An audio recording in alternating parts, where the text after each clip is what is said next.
Says the Chafetz Chaim, alav shalom. Lashon hara is one of the sins in the Torah that has its own direct punishment, which means that there's a special punishment a person gets with Lashon hara, and that's sarat, piss. He goes and he gets a skin ailment. Now, if a person steals or he lies, he definitely will get punished from it, but he will not see it as clearly as the punishment of sarat. The question is why? Why is Lashon hara so unique? It deserves its own punishment, and basically like almost a whole parsha in the Torah describing the punishment for of sarat for Lashon hara. And it's a miraculous thing. All of a sudden, overnight, a guy gets his whole skin ailment, and all because of Lashon hara. So the Chafetz Chaim explains Lashon hara is so dangerous for our neshama, or soul, that Hashem has to send like a very frightening message that we should immediately stop and realize how severe, that's how damaging it is. Like Hashem gave us a gift that just like if you drink Clorox, you would drink poison, you would see the effects right away. You would see a person die from it, a person suffer from it. You would say, wow, I'm never ever going to do that. So Hashem had kindness on us, and therefore He knew how severe Lashon hara is. Therefore He made such a extreme and severe punishment that you could see it on the person's face, all over his skin, in order for us to realize and say, wow, Lashon hara is really severe. We got to make sure we go out of our way. As the Pasuk says, Hishamer b'nega sarat, dishmor me'od la'asot. Be careful from the punishment of sarat. So, another important halakha when it comes to Lashon hara is, you have to know, speaking Lashon hara is forbidden even if you would say it in front of that person. But Rabbi, I would say this even if the guy was here. That doesn't matter. If it's negative, you're not allowed to say that. It's Lashon hara still. For example, you tell your brother that he's stingy, and he doesn't mind. Nevertheless, you're not allowed to tell your friend, oh yeah, my brother's very stingy, right? Even though I call my brother stingy to his face all the time, and I go and I tell my friend, that's still Lashon hara, right? You go to a fundraiser, and you say, don't ask my brother, he's stingy, he doesn't give. Even though your brother doesn't mind that you say it to his face, still Lashon hara.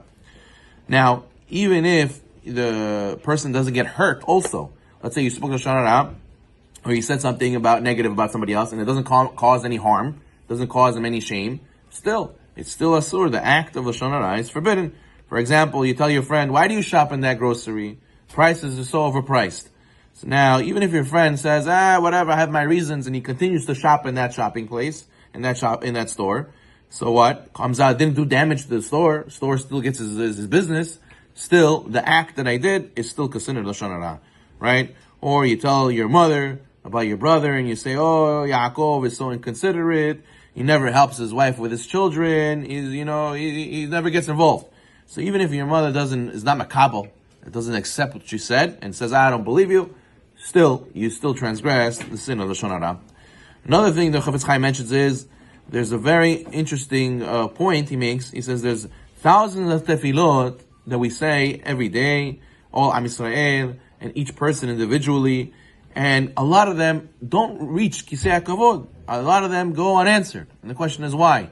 Why do we feel that our prayers sometimes do not have power? And the Chafetz Chaim explains is because the bow that we shot that prayer with, that powerful tool that we sent our prayer up to Shamayim with, was not proper, was faulty, was unclean. As the Chafetz Chaim famously gave a mashal, where the servant brought the most beautiful steak to the king, but the king still killed him. Why? Because he brought it on dirty pasuda. He brought it on dirty dishes. Which means to say that you could give him the most powerful amidah. You could have the most concentration in your prayer. But if what you do before and after with your mouth is a not clean mouth, whether it's curse words, dirty words, Lashon hara, so then it makes it that the launcher for your prayer is going to be defective. It's not going to work properly. And that's how you see, says the Chafetz Chaim, that people send up prayers, a lot of prayers, but they don't accomplish anything really. Why? It's because of the Lashon hara they spoke, make the tefillot, Haz v'shalom, not reach. So what, they go to waste? Rabbi Zino explains, the prayers never go to waste. There's no such thing as a wasted prayer. Rather, they stand. They're omdim in Shamayim. They're standing in a certain place, like customs did not let it release. They're holding it until they get the release, and that is when a person makes teshuvah. A person makes teshuvah for Lashon hara that he spoke, then it's like when customs releases it, and then the tefillot will finally go to Kisei HaKavod. But until then, there's like an embargo, there's like a hold on the person's tefillot, Chas v'shalom, because his mouth is not clean, specifically with this of Lashon Hara. So therefore, a person has to make sure also not to speak Lashon Hara through like that comes up in conversation. A lot of times, a person doesn't mean to speak Lashon Hara, but it just comes out because of describing the situation. You have to pay attention that every detail of the situation you don't have to say. You don't have to say every detail. It might be Lashon Hara. For example, a person says, "Oh, I feel bad for Israel. He has a lot of expenses lately, and unfortunately, his wealthy father-in-law doesn't even help him."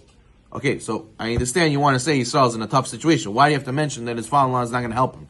Or you're just making his father-in-law look bad. No, that wasn't my point. My point was Yisrael's in a bad situation. Okay, but why do you have to add all those details? Okay, it's true. Yeah, it's true, but it's still a Lashon Hara. Why do people have to know that? It just makes people see him differently now. Also, another explanation, example is, for example, a person wants to speak about a certain point, but ends up being that by the wayside he brought up on something negative. For example, it's a sur to bring it up in a negative light. Like, I don't understand why he doesn't want to chip in for the present, right? Let's say a guy wants to buy a mishlach manot for the certain friend. Everyone's going to chip in, and you say to Shlomo, I don't know why David doesn't want to chip in. Like, what's wrong with it? Why does he want to chip in for the mishlach manot? Okay, so you don't understand. You're saying like he didn't pay, and you want him to pay, but you're also making him look bad by saying like as if he is doing it on purpose, like he's evil or something. Chas v'shalom. You give off that connotation as well, even though that wasn't your point.